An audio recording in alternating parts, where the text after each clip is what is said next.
Olá galera, sejam todos muito bem-vindos a mais uma aula aqui no Pedagogia para Concurso. Sou o professor Leandro Gabriel e hoje eu estou com a missão aqui de trazer questões da Banca Instituto Verbena.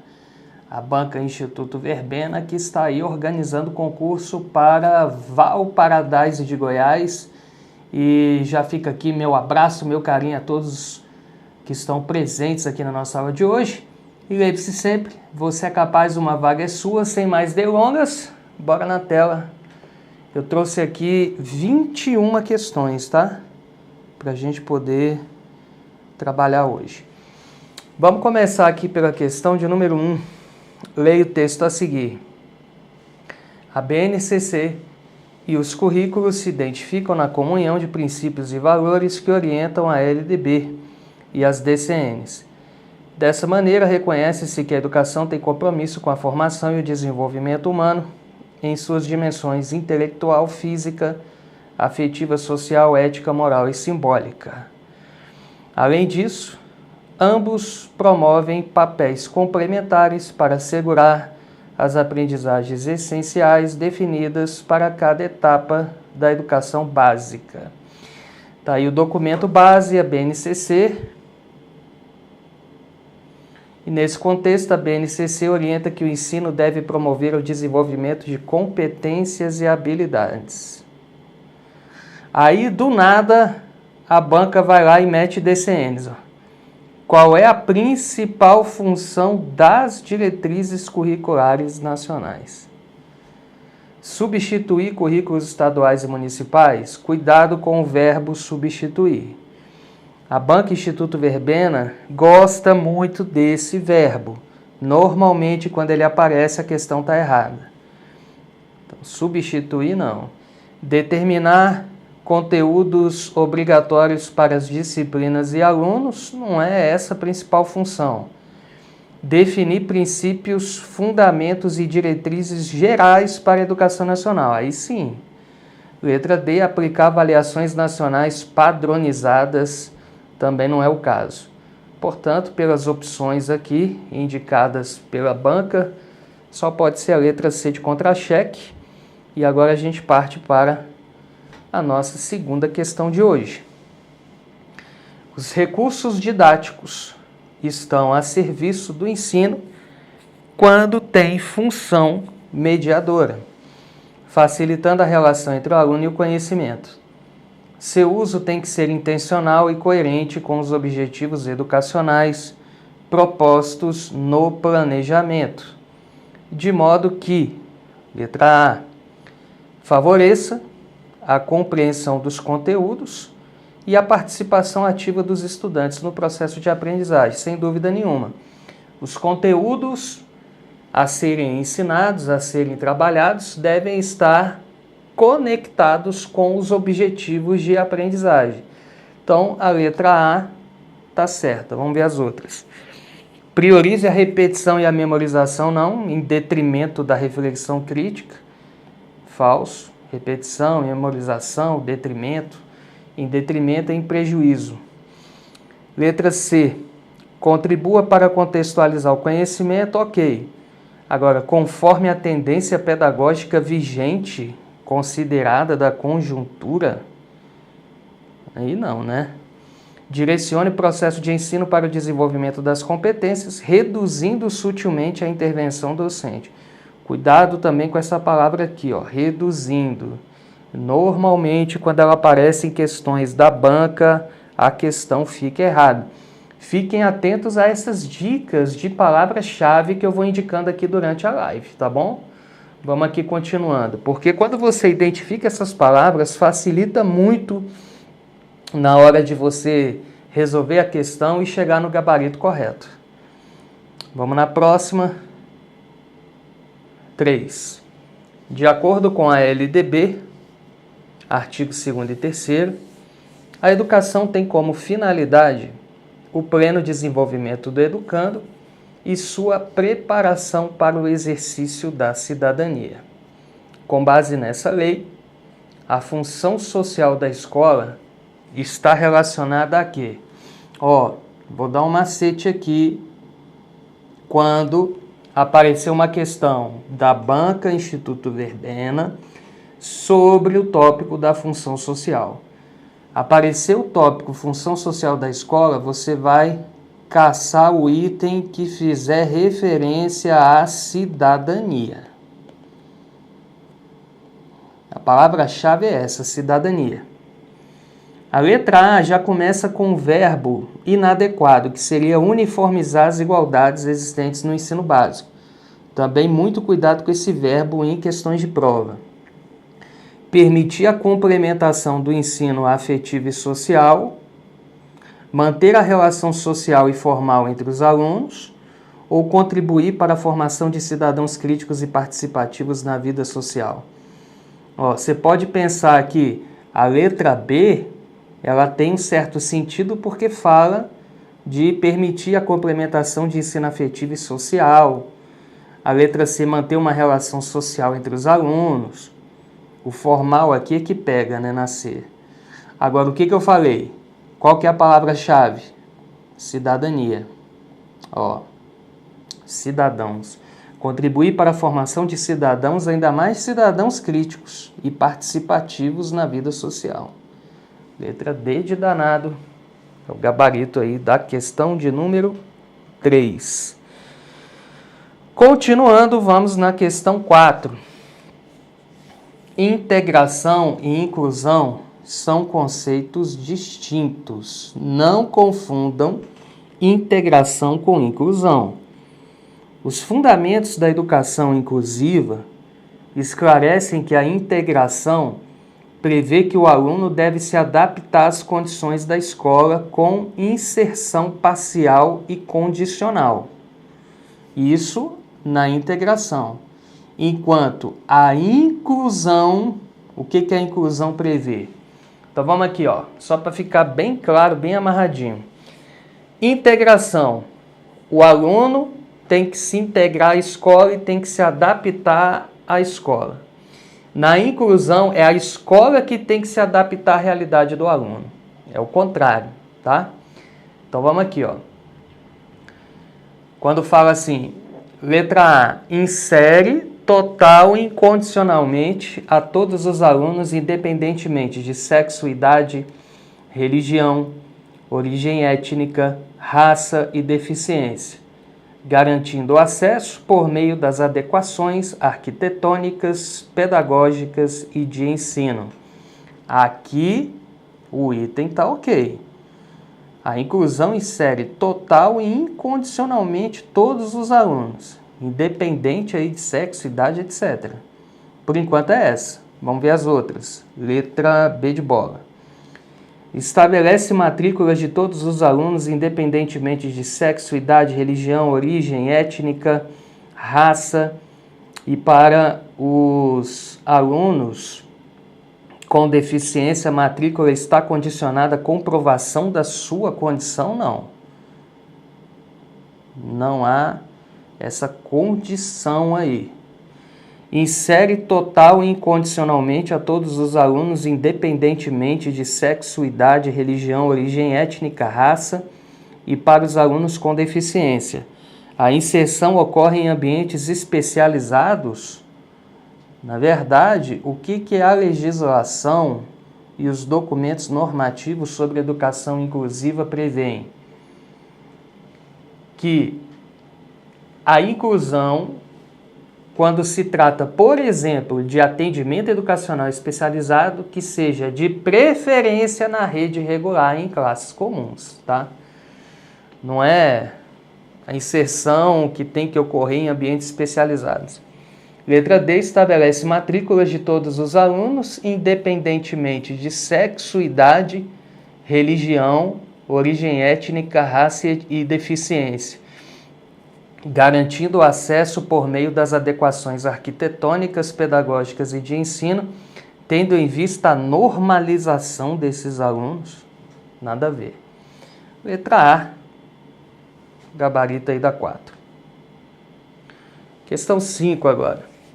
Adotada durante a Conferência Mundial sobre Necessidades Educacionais Especiais, Bom, se eu sei que a Conferência Mundial sobre Necessidades Educacionais Especiais ocorreu no ano de 1994, eu já mato aqui a questão só pelas opções. Helsinki, 1964, Jomtien, na Tailândia, 1990, Salamanca, Espanha, 1994, ou Durban, em 2001. Aqui é Salamanca. Letra C. Vamos continuar a leitura ali do enunciado. É um dos documentos mais importantes para a promoção da educação inclusiva. Organizada pela Unesco, a declaração reafirma o direito de todas as crianças à educação, independentemente de suas condições físicas, intelectuais, sociais, emocionais, linguísticas ou outras. O documento estabelece o princípio de que as escolas regulares devem acolher todas as crianças, promovendo um ambiente inclusivo e adaptado às necessidades individuais. Além disso, destaca a importância de políticas públicas, formação de professores e recursos adequados para garantir a inclusão de estudantes com deficiência e outras necessidades educacionais especiais. Então, esse documento da Declaração de Salamanca, ele foi um marco para a educação especial e inclusiva em todo o mundo. Até hoje, a Declaração de Salamanca mantém aí as suas marcas, né, em documentos recentes sobre educação especial e inclusiva, que sempre levam em consideração aquilo que está previsto na referida declaração. Bacana? Vamos lá, continuando, moçada. Questão 5, letra C. Vamos na próxima. Uma vaga sua, questão 6. Veja a charge a seguir. A prova é amanhã, veja bem, ouça, olhe. Aí tá lá o professor de costas para a turma. Aí, por exemplo, aqui tem um surdo, aqui tem um cego, e tem outros aqui que a priori não tem nenhuma deficiência aparente, né? Aí vamos lá. A charge satiriza qual situação do contexto educacional?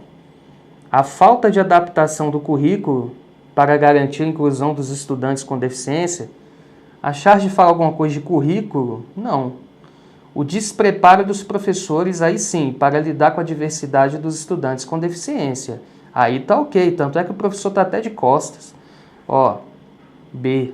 A segregação dos estudantes com deficiência em salas especiais, afastados dos demais, não, porque aparentemente eles estão incluídos com outros estudantes que não têm ali uma deficiência explícita. E a oferta de conteúdo acadêmico avançado também não tem nada a ver com conteúdo acadêmico avançado. A Banca Instituto Verbena adora trabalhar também com tirinhas, charges e etc. E são questões interpretativas, né, na sua maioria. Vamos lá, continuando. Questão 7 agora. A teoria associada à prática é um conceito amplamente discutido no campo da educação e aborda a conexão entre os conhecimentos teóricos adquiridos pelos estudantes e a sua aplicação no contexto real. Há uma crítica a essa perspectiva onde? Olha o contexto da questão. Está falando que a teoria associada à prática é um conceito amplamente discutido e aborda a conexão entre os conhecimentos teóricos e a sua aplicação no contexto real. Beleza.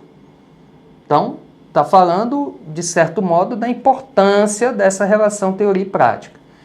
Agora, tem uma crítica com relação a essa perspectiva.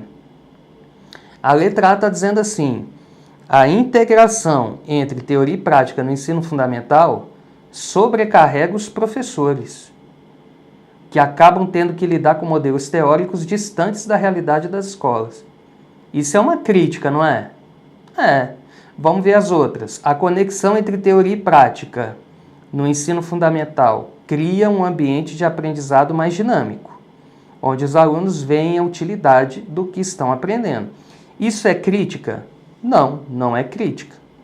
A relação entre teoria e prática no ensino fundamental torna o aprendizado mais motivador, pois os alunos percebem que o conhecimento tem um propósito real e imediato. É crítica? Também não. A verdadeira aprendizagem no ensino fundamental ocorre quando os alunos podem aplicar os conceitos teóricos às situações do seu cotidiano, tornando o conhecimento mais significativo. É crítica? Também não. A única que é crítica é a letra A. Todas as demais aqui estão falando bem, né? Estão de acordo com a relevância da teoria associada à prática, entendido, galera? Então, a letra A é que é a questão incorreta. Cuidado, porque esse tipo de questão você pode jamais deixar de ler e interpretar adequadamente o comando da questão. Se você já for direto tentar resolver, você pode ter problemas aqui. Vamos lá na próxima. Questão 8. Uma vaga é sua.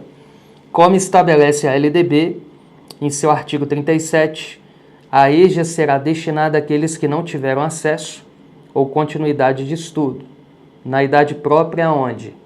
No ensino fundamental e no ensino médio, na educação infantil e no ensino fundamental, no ensino médio e na educação superior ou na educação técnica e profissional? Aqui é no ensino fundamental e no ensino médio. Letra A. Lembrando que a educação de jovens e adultos, ela se subdivide em 3 segmentos. Primeiro segmento, anos iniciais. Segundo segmento, anos finais. Terceiro e último segmento, ensino médio. Tá? Então, resposta correta, letra A, no ensino fundamental e no ensino médio. 9. O Pacto Nacional pela Superação do Analfabetismo e Qualificação na Educação de Jovens e Adultos é uma política pública construída de forma colaborativa pelo Ministério da Educação, com a União, os estados, o DF e os municípios, ou seja, há uma responsabilização conjunta compartilhada entre os entes federativos. Vamos destacar aqui essa política pública, Pacto Nacional para a Superação do Analfabetismo e Qualificação na EJA. O pacto reúne ações de articulação intersetorial implementadas com a participação de ministérios, da sociedade civil organizada, de organismos internacionais e do setor produtivo. As finalidades desse pacto são superar o analfabetismo, elevar a escolaridade, ampliar a oferta de matrículas da educação de jovens e adultos. Em quais sistemas? Bom, sendo uma política pública, não podem ser sistemas privados, né? Então, letra A e B eu já descarto de cara. Olha a letra C. Públicos de ensino, inclusive entre indígenas, e aumentar a oferta de ensino na modalidade à distância. E tem a D. A D diz assim, públicos de ensino, inclusive entre os estudantes privados de liberdade, e aumentar a oferta da EJA integrada à educação profissional. Agora eu passo para vocês, vou passar a bola para vocês que estão aqui agora ao vivo na live. Letra C ou letra D? O que a gente pode marcar aqui? Essa questão é uma questão chatinha, porque se você não tiver um mínimo de domínio, de conhecimento sobre o Pacto Nacional aqui citado, você pode se enrolar ali entre a C e a D. O fato é que o Pacto Nacional, ele trata de estudantes privados de liberdade, ou seja, estudantes que estejam cumprindo, seja uma medida socioeducativa em se tratando de menores de idade e que tenham idade correspondente à EJA, ou estudantes que estejam em situação de privação de liberdade cumprindo pena, maiores, né, caso de maiores de idade, e aumentar a oferta da EJA integrada à educação profissional. Não tem relação, portanto, com a oferta de ensino na modalidade EAD, inclusive entre indígenas. O gabarito é D de danado, tá joia? Então tá aí. Banco Instituto Verbena adora cobrar também políticas educacionais, e essa é uma delas, tá? Vale a pena dar uma estudadinha nesse Pacto Nacional. Vamos aqui agora na questão 10. Olha a tirinha aí. A tirinha diz assim: Eu tive uma ideia, pai. Tirinha do Calvin. Talvez minhas notas melhorassem se você me oferecer $1 para cada D, $5 para cada C, 10 para cada B e 50 para cada A. Eu não vou te subornar, Calvin. Você tem que se dedicar para o seu próprio bem. Droga, eu pensei que eu ia ganhar aí uns $4 na moleza. A tirinha de Calvin retrata qual característica da abordagem teórica comportamental no processo de ensino-aprendizagem. Ó, a tirinha, ela fala da questão do estímulo, né? Da busca de estímulo, resposta. E isso está dentro da abordagem teórica comportamental, comportamentalista, por exemplo, de Skinner. Ó, o enfoque na construção do conhecimento de forma autônoma e reflexiva pelos alunos. Tem aqui algum ponto que trate de autonomia e reflexão na tirinha? Não. A priorização de uso de reforços e punições para modificar comportamentos e garantir a aprendizagem. Aí sim, falou de reforço, punição, isso está dentro aí da abordagem teórica comportamental. A ênfase na importância do desenvolvimento emocional e social dos alunos como chave para a aprendizagem, não. E o destaque no ensino de conteúdos teóricos sem considerar as reações e comportamentos dos alunos, falso. Se eu estou falando de uma abordagem teórica comportamental, como é que eu não vou considerar reações e comportamentos dos alunos? Uma coisa que a banca Instituto Verbena tem tara é isso aqui, ó, vírgula 100. Normalmente, quando aparece o vírgula 100 em algum item do Instituto Verbena, o item está errado. Vamos agora para a questão de número 11. As estruturas id, ego e superego fazem parte de uma abordagem teórica psicanalítica, entendidas componentes da psique humana que explicam como as pessoas lidam com seus desejos, suas responsabilidades sociais e as influências culturais e morais em suas ações. Esses conceitos estão muito associados à teoria da psicanálise, né? A abordagem psicanalítica influencia o processo de aprendizagem, dando centralidade em melhorar a disciplina e o comportamento dos alunos, priorizando aspectos biológicos em detrimento dos sociais. Cuidado com esse termo. Normalmente, quando ele aparece, a questão também está errada. Em detrimento, em prejuízo dos sociais, isso faz parte de uma abordagem psicanalítica? Não. Enfatizando a importância do inconsciente, sim. A psicanálise é o estudo do inconsciente e dos conflitos internos, sugerindo que as experiências emocionais influenciam a aprendizagem. Essa está correta. C.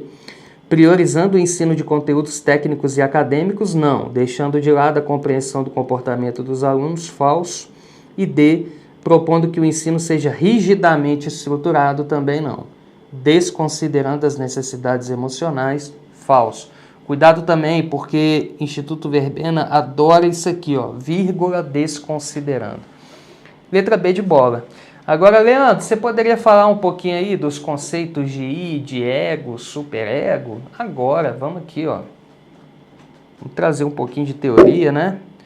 Ó, id, ego e superego são as três estruturas da personalidade na teoria psicanalítica freudiana. Freud, que é o pai da psicanálise, onde o id busca prazer imediato, os instintos. Eu contemplo os instintos, eu busco o prazer imediato. O ego, que é o eu, negocia com a realidade. Ó, eu quero ali um determinado prazer, mas eu vou, digamos assim, pensar mais racionalmente aqui nesse momento. O que não acontece no id. O superego, ele já representa a moral e os ideais sociais, ou seja, já é a consciência digamos assim, sendo concretizada, criando um complexo jogo de forças que molda o comportamento humano e gera conflitos internos, com o objetivo de encontrar um equilíbrio. Tá? Então tá aí. É a questão da relação dos instintos com a razão e com a consciência, id, ego, superego. Fechamos a 11, vamos na 12, uma vaga é sua. O ensino dos números é uma das primeiras etapas no processo de aprendizagem matemática. Desde a infância, as crianças são expostas a conceitos numéricos que irão formar a base para o desenvolvimento de habilidades matemáticas mais complexas. No ensino fundamental, o ensino dos números deve priorizar o quê? A construção de uma base sólida e lúdica para o entendimento das noções numéricas. Faz sentido? Faz. Vamos ver as outras. O reconhecimento dos números e sua associação a quantidades, seja de forma visual ou através de materiais concretos. Também faz sentido. O desenvolvimento da compreensão do valor posicional dos números e a resolução de problemas que envolvem a aplicação prática dos conceitos matemáticos. Bom, entre a B e a C, a mais correta, e a gente tem que reavaliar o comando da questão. O comando ele está falando, o ensino dos números deve priorizar. Entre as 3 primeiras, eu vou de C. O aprofundamento dos conceitos matemáticos com foco no desenvolvimento do raciocínio abstrato e no entendimento das operações numéricas em um nível mais avançado. Bom, aqui já foge do contexto do ensino fundamental. Essa letra D, eu vejo ela mais dentro de um contexto de ensino médio. Então, gabarito, letra C, filtrando aí o que a gente considerou coerente entre as letras A, B e C, letra C, e é o que de fato aí documentos normativos curriculares como as DCMs e a BNCC apontam sobre o que deve ser priorizado no ensino dos números no currículo do ensino fundamental. Essa questão aqui não é muito fácil não. Vamos na 13 agora. Após uma longa trajetória de formulação, incidência política, comunicação pública e luta social, o CAQ, que é o Custo Aluno Qualidade, foi estabelecido no corpo permanente da Constituição Federal em seu artigo 211, parágrafo 7º, que determina que padrão mínimo de qualidade considerará as condições adequadas de oferta e terá como referência o Custo Aluno Qualidade CAQ.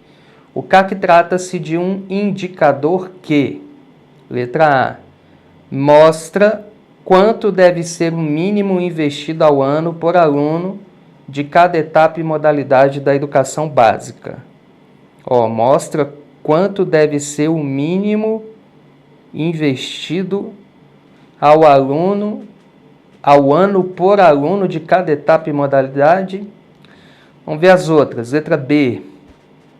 Apresenta um padrão de qualidade da educação básica que se aproxima dos custos dos países mais desenvolvidos em termos educacionais. A C. Calcula o valor investido por estudante na educação básica e superior, possibilitando comparações entre diferentes níveis de ensino e regiões. Ou letra D. Analisa como os recursos são distribuídos entre salários de professores, manutenção da escola e investimentos em infraestrutura. Questão difícil.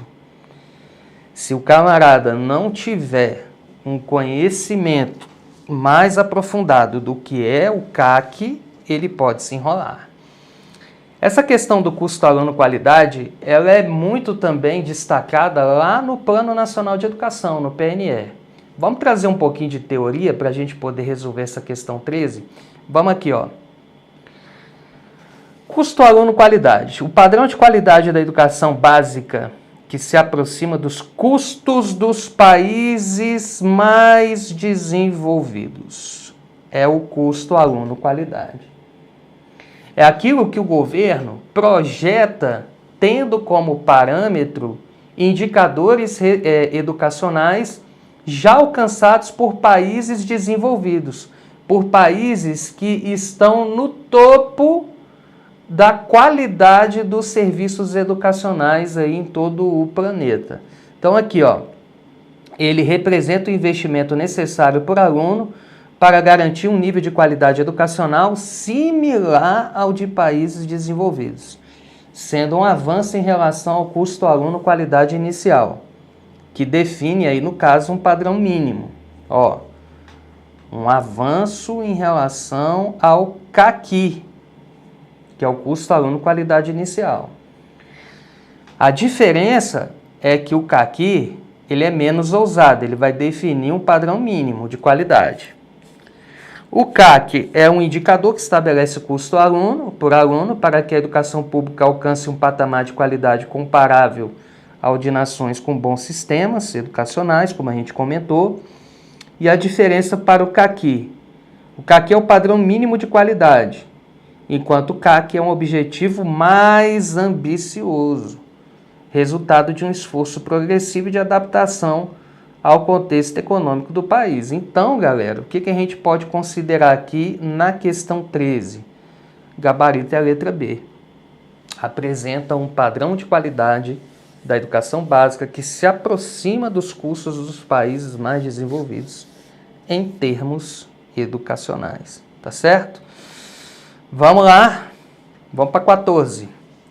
O artigo 14 da LDB, ele destaca a gestão democrática.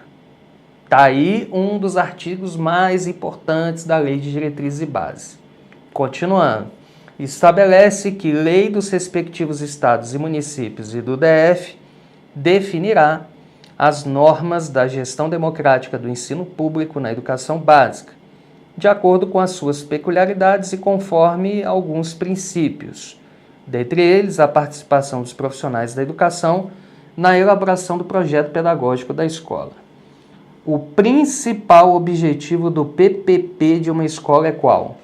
Organizar a prática pedagógica da escola, refletindo a identidade e os valores da comunidade escolar. A professora Ilma Passos Veiga, ela fala isso, que o projeto político-pedagógico consiste na própria organização do trabalho pedagógico da escola. Aqui está certo, vamos ver as outras. Letra B. Planejar a distribuição de materiais didáticos e recursos pedagógicos, focando no atendimento de estudantes com deficiência, não. O projeto político-pedagógico, ele visa atender a todos. Estabelecer as metas de desempenho para os estudantes em exames nacionais também não é isso, para que as escolas alcancem bons índices no IDEB. E definir recursos financeiros necessários para a administração escolar, isso também não é, digamos assim, o objetivo do projeto político-pedagógico. Portanto, letra A. 15. O plano de aula, que é um dos resultados do planejamento de ensino, é uma ferramenta fundamental para o planejamento e organização do processo de ensino-aprendizagem. São elementos essenciais de um plano de aula. A letra A está falando assim: metas, conteúdos programáticos, metodologia, avaliação e duração do curso. Letra B, cronograma de provas anual, distribuição de notas, regras disciplinares. Não, isso aqui não, está muito amplo. A lista de alunos, equipe de professores e auxiliares também não tem nada a ver com o plano de aula. A letra D, os objetivos de aprendizagem, o conteúdo, os métodos de ensino, a avaliação e os recursos didáticos a serem utilizados na aula. A letra A está falando do curso, o que seria um plano de ensino. Agora, a letra D é que, de fato, indica aí os componentes básicos de um plano de aula. Letra D. 16. O principal indicador gerado a partir dos resultados do Sistema de Avaliação da Educação Básica, SAEB, utilizado para monitorar a qualidade da educação no Brasil é qual?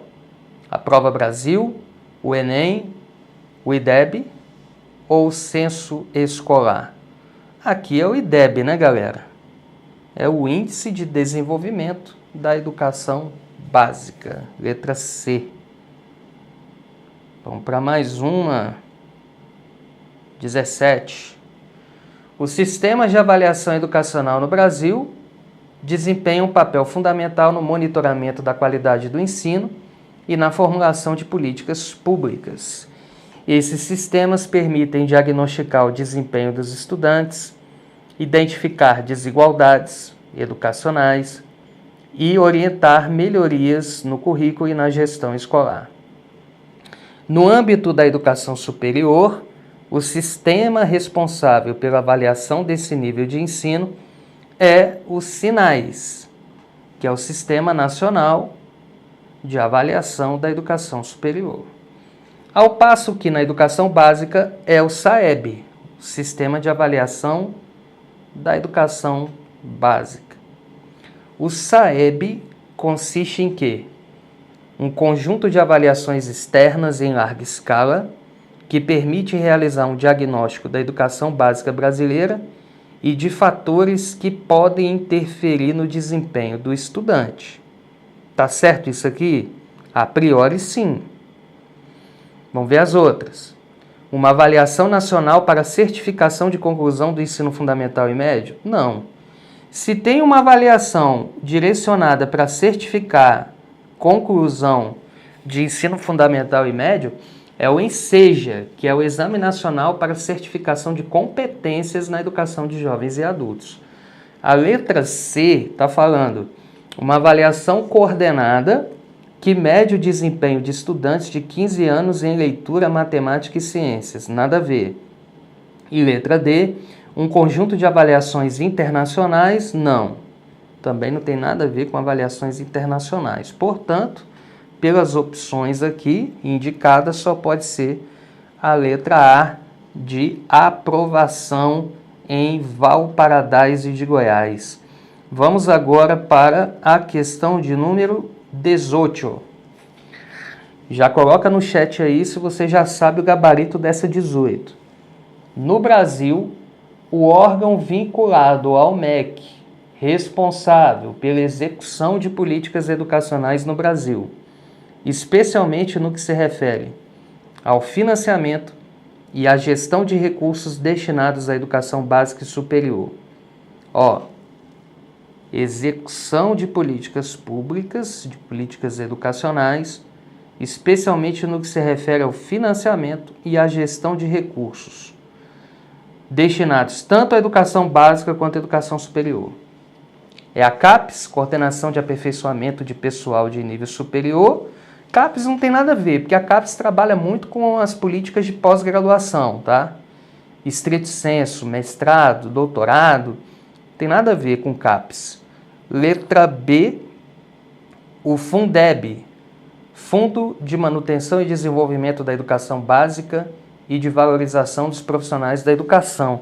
Também não é Fundeb, porque Fundeb não é um órgão, é um fundo. Olha o comando da questão. Letra C, o Fundo Nacional de Desenvolvimento da Educação, FNDE. Aí sim.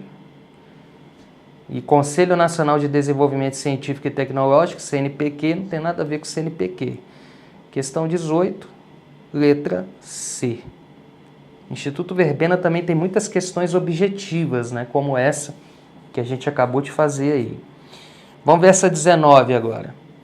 Conforme Leonor Fávero, a educação na colônia estava vinculada à política colonizadora de Portugal, cujo objetivo era a obtenção do lucro. E, se nas diretrizes básicas estava citada expressamente a população indígena para catequese e instrução, a vinda de pessoas da pequena nobreza para organizar a empresa exigia que se incluíssem na empreitada a que se propuseram os jesuítas, os filhos dos colonos, já que recebiam subsídios para fundar colégios. Nesse período, o documento pedagógico, elaborado pela Companhia de Jesus, iniciada pelo padre Inácio de Loyola, no final do século XVI, esse documento, publicado oficialmente no ano de 1599, com o objetivo de organizar e sistematizar a educação nas escolas jesuítas. Foi Didática Magna? Didática Magna não tem nada a ver. Didática Magna foi a principal obra do educador tcheco, conhecido como Comênio ou Comênios. A Reforma Pombalina não tem nada a ver. Isso aqui tem relação com o Marquês de Pombal, lá no século XVIII. Mais precisamente em 1759. Letra C. O regimento dos colégios jesuítas não tem nada a ver com o regimento de colégios jesuítas. Ratio Studiorum. Letra D de danado. Essa é a resposta aí da questão 19. 20. Durante a reforma educacional promovida pelo regime militar, lembrando que o regime militar ocorreu entre 1964 e 1985. 85. Foi aprovada a Lei número 5692 de 1971. Essa Lei 5692 de 71, ela é conhecida como a segunda LDB.